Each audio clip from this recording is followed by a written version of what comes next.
Safe to say that 2022 isn't going to plan so far for Katie Archibald. A serious crash in the Glasgow round of the Track Nations Cup left her battered and concussed. Then a collision with a car whilst out training damaged both her ankles, putting a big question mark over the rest of her year. For me, this is close to the Commonwealth Games this summer, which only come around every 4 years, and that tension point of this isn't in the plan kind of thing. I had an injury in the Christmas of 2015, which sounds like a long time before the Olympic Games, but at the time felt very, very close. So it's that kind of feeling can actually be very motivating, and you end up perhaps not training harder than you ever have. I've trained much harder than this week, but you train far more conscientiously. There's another gear when the threat of your goals being taken away from you is dangled there.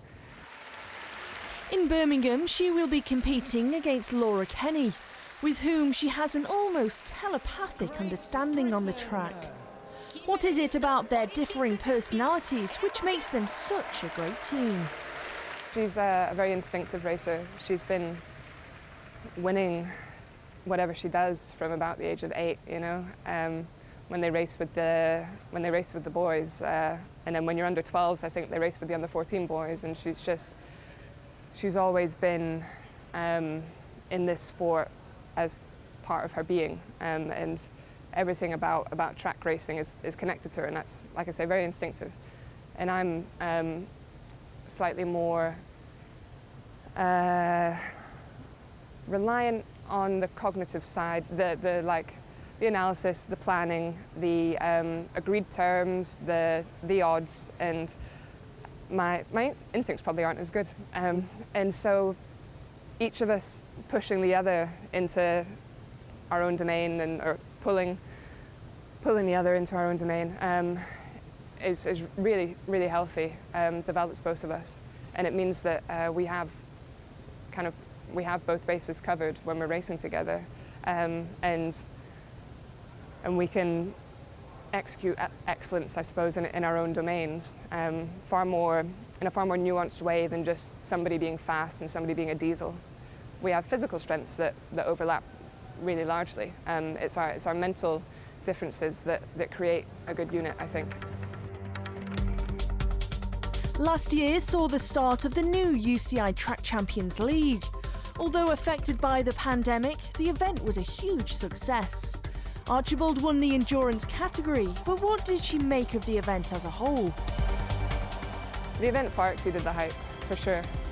Having that outlet to take track cycling into the professional world, to create something beyond the Olympic dream, something that can be every season, that's, like I say, commercially competitive, that we're not only accepting people through the national governing bodies, and you have to go through Europeans and World Cups and Olympics, and it's all qualifying points. And the league is our opportunity to be professional athletes.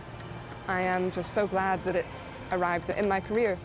This league and the parity between men and women, between sprint and endurance, the spread of competition that you get to see, the fact that in one venue you can watch this whole array of competitive, exciting races is massive. And like I say, I'm so glad that I'm one of the riders that gets to have that in their career. When I rode the elimination race of the grand finale in London, and I was just so focused on this fight with Kirsten Wild, and the roar of the crowd was just huge. I'm not even kidding, I'm getting a little bit goosebumpy now. And we rode round, and I get next to Kirsten, and I sort of you do sort of pat on the back kind of thing, and I realised that she's crying a little bit because this is her final lap.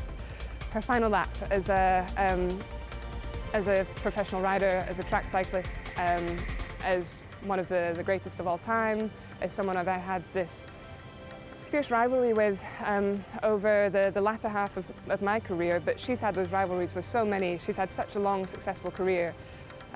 Such a matriarch of the sport, and it really hit me seeing that emotion for her, and to have been there for that, to have been part of that for her, meant a lot.